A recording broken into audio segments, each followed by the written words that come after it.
வணக்கம். Geography TNPSC group 2 2A preliminary as well as mains. நம்ம series of classes பார்த்துட்டு இருக்கோம். யூனிட் 3ல ஜியோகிராஃபி ஆஃப் இந்தியா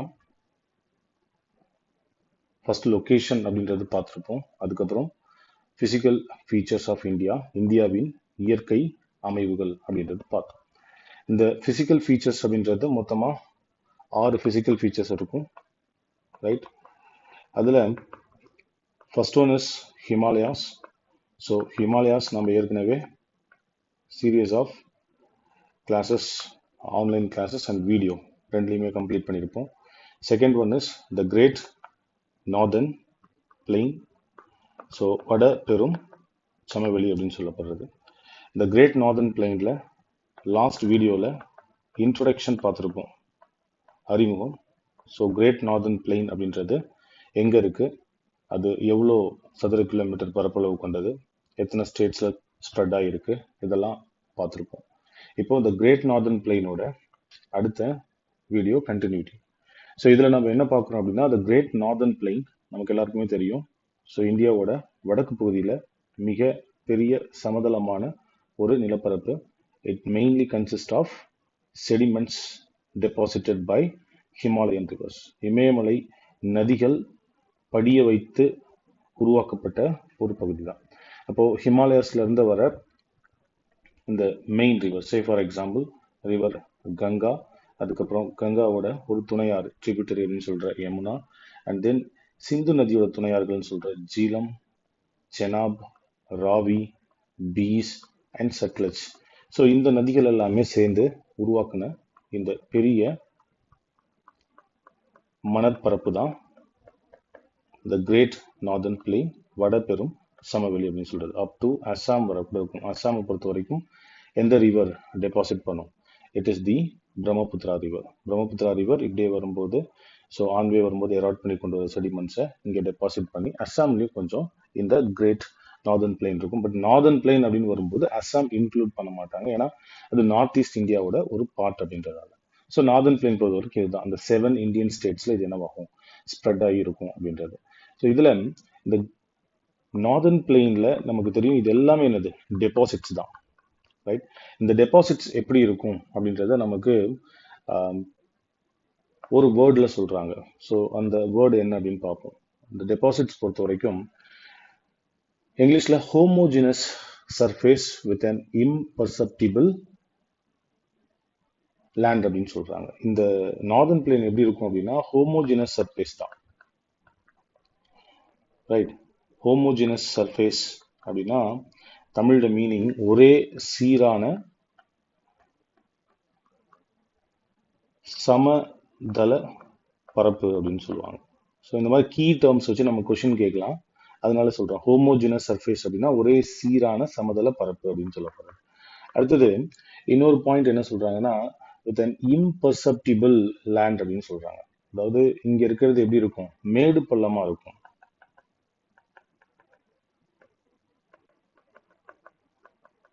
ரைட்? மேடு பள்ளமான ஒரு பகுதி தான். ஸோ ஒரே சீரான சர்ஃபேஸ் தான், ஆனா மேடு பள்ளமா இருக்கும் அப்படின்னு சொல்லப்படுது. கொஞ்சம் முரணா தெரியுற மாதிரி இருக்கும், பட் இது ரெண்டுமே ஒரே வார்த்தையில வரக்கூடியது, ரைட்? ஸோ இந்த அவங்க என்ன சொல்ல வராங்க, இந்த கிரேட் நார்தர்ன் பிளெயின் பொறுத்த வரைக்கும் ஒரு சமதளமான பகுதி, பட் இந்த டெபாசிஷனால அங்க என்ன இருக்கும், சில மேடு பள்ளங்களை நம்மளால பார்க்க முடியும் அப்படின்னு சொல்றாங்க, ரைட்? இப்போ இந்த கிரேட் நார்தர்ன் பிளெயின்ல இருக்கக்கூடிய டிஃப்ரெண்ட் டெபாசிஷன் தான் நம்ம பார்க்க போறோம். இம்பர்செப்டிபிள் டெபாசிஷன் என்னென்ன மாதிரி டெபாசிஷன் அப்படின்னா, இப்போ ஹிமாலயாவோட ஃபுதில்ஸ் அப்படின்னு சொல்ற இந்த இப்போ சிவாலிக் இருக்கும் இங்க, தட் சிவாலிக் இங்க இருக்கும். இந்த சிவாலிக் தான் இமயமலையோட அடிவார பகுதி. ஸோ இதுல இருந்து தான் என்ன ஸ்டார்ட் ஆகுது, இந்த சிவாலிக் சவுத்துக்கு அப்புறமா என்ன ஸ்டார்ட் ஆகுது, it is the plain, great northern plain. இது ஃபுல்லாவே நார்தர்ன் பிளெயின். இந்த வடபெரும் சமவெளி அப்படின்றது இங்கே தான் ஸ்டார்ட் ஆகுது. இது ஃபுல்லா எப்படி இருக்கும் அப்படின்னா, வெறும் நம்ம என்ன சொல்லுவோம், இது வந்து it mainly consist of alluvial deposit அப்படின்னு சொன்னோம். ஸோ வண்டல் மண் மட்டும்தான் இருக்குமா அப்படின்னா இல்ல. ஸோ மண்ணும் இருக்கும், சில சேரும் சகதியுமான நிலமும் இருக்கும். அதை நம்ம எப்படி சொல்லுவோம், மார்ஷி லேண்ட், ரைட்? ஸோ சேற்று நிலம் இதுவும் இருக்கும், இந்த பகுதியில் சேற்று நிலமும் இருக்கும். அட் த சேம் டைம் இந்த ஏரியால சில பாறை பகுதிகளும் இருக்கும், லேண்ட் வித் ராக்ஸ், ரைட். பாறைகள் அப்படின்னா எப்படி சொல்லுவாங்கன்னா பெபிள்ஸ் அப்படின்னு சொல்லுவாங்க. ஸோ சின்ன சின்ன கூழாங்கற்கள் சொல்லுவாங்க இல்லைங்களா, அந்த மாதிரி நிலப்பகுதியும் இருக்கும். ஸோ அப்போ நம்ம ஆற்றில் பார்க்கக்கூடிய மணல் இருக்கு இல்லையா, அந்த மாதிரி சாண்டி இல்லையா மணற்பாங்கான பகுதியும் இருக்கும். ஸோ ராக் அண்ட் பெபிள்ஸ் பாறைகள் மற்றும் கூழாங்கற்களுடன் சேர்ந்த பகுதிகளும் இங்க இருக்கும். அதே at the same time marshy land அப்படின்னு சொல்ற இந்த சேற்று நிலமும் இங்க இருக்கும், ரைட். அப்போ இதெல்லாம் மிக்ஸ் ஆகி இருக்கிற ஒரு பகுதி தான் இது, இந்த கிரேட் நார்தர்ன் பிளெயின், வடபெரும் சமவெளி. அப்போ இந்த கிரேட் நார்தர்ன் பிளெயின்ல இந்த மாதிரி டிஃப்ரெண்ட் லேண்ட் ஃபார்ம்ஸ் இருக்கு இல்லையா, இந்த மாதிரி டிஃப்ரெண்ட் பிளெயின்ஸ் இருக்கு. ஸோ இந்த பிளெயின் என்ன பண்றாங்க, தே ஹாவ் கிளாசிஃபைடு, ரைட். இங்க என்ன பண்ணிருக்காங்க, கிளாசிபிகேஷன் ஆஃப் பிளெயின்ஸ் அப்படின்னு வச்சிருக்காங்க. வடபெரும் சமவெளியில் இருக்கக்கூடிய அந்த பகுதிகள், அந்த சமவெளி பகுதி வெவ்வேறு வகையா வகைப்படுத்திருக்கு. எதை பேஸ் பண்ணி அப்படின்னா, கிளாசிபிகேஷன் எதை பேஸ் பண்ணி, based on the deposition, right. அங்க இருக்க அந்த படிவுகளை வகைப்படுத்தியிருக்காங்க, ரைட். அப்போ ஸோ படிவுகளின் அடிப்படையில் வட இந்திய சமவெளி பின்வருமாறு வகைப்படுத்தப்படுகிறது. ஸோ என்னென்ன வகை அப்படின்றத பார்ப்போம். லிசன்.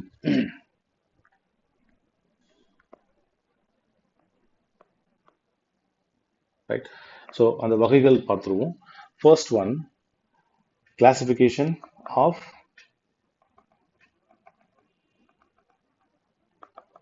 நார்தர்ன் பிளெயின், தமிழ்ல வடபெரும் சமவெளியின் வகைகள் அப்படின்ற மாதிரி.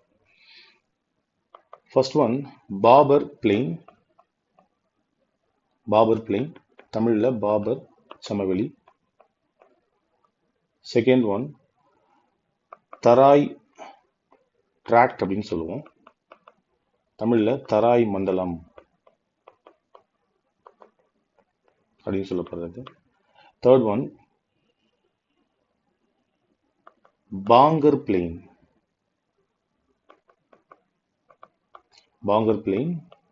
ஸோ தமிழ்ல பாங்கர் சமவெளி. Fourth one, Kadar plain,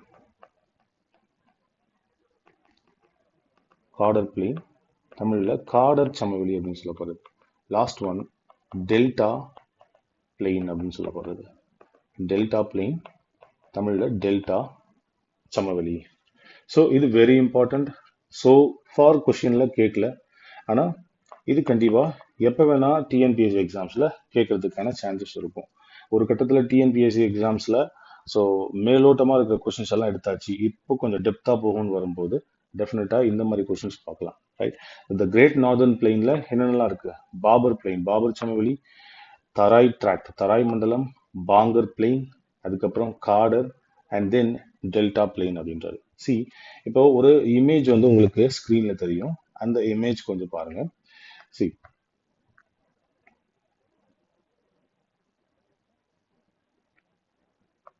so இதுல உங்களுக்கு ஃபார் விஷுவல் பர்பஸ் ஒரு இமேஜ் நம்ம டவுன்லோட் பண்ணி காமிச்சிருக்கோம். இதுதான் வந்து அந்த ஹிமாலயாஸ். ஸோ ஹிமாலயா பாருங்க, ஸோ கீழெல்லாம் வந்து நமக்கு ப்ரௌன் கலர்ல இருக்கு, சாரி இதெல்லாம் வந்து மவுண்டெயின். இந்த டாப்ல பாருங்க ஒயிட்டிஷா இருக்கும், இதுதான் என்னது, கிரேட்டர் ஹிமாலயா அப்படின்றது. பெரிய பனிப்பாறைகள் அங்க இருக்கும், ரொம்ப உயரமான பகுதி அப்படின்றது. ஸோ அப்போ இந்த பனிப்பாறைகள் உருகி மெல்ட் ஆகி இதுல இருந்தா ரிவர்ஸ் இப்படியே வந்திருக்கும். ஆன்வே இந்த ரிவர்ஸ் வரும்போது இங்க இருக்க ராக்ஸை பிரேக் பண்ணி அந்த ராக் தான் இங்க என்னவா இருக்கு, டெபாசிட் ஆகி இருக்கு, ரைட். அப்போ இதை வந்து ஷிவாலிக்னு வச்சுக்கலாமா, ரைட்.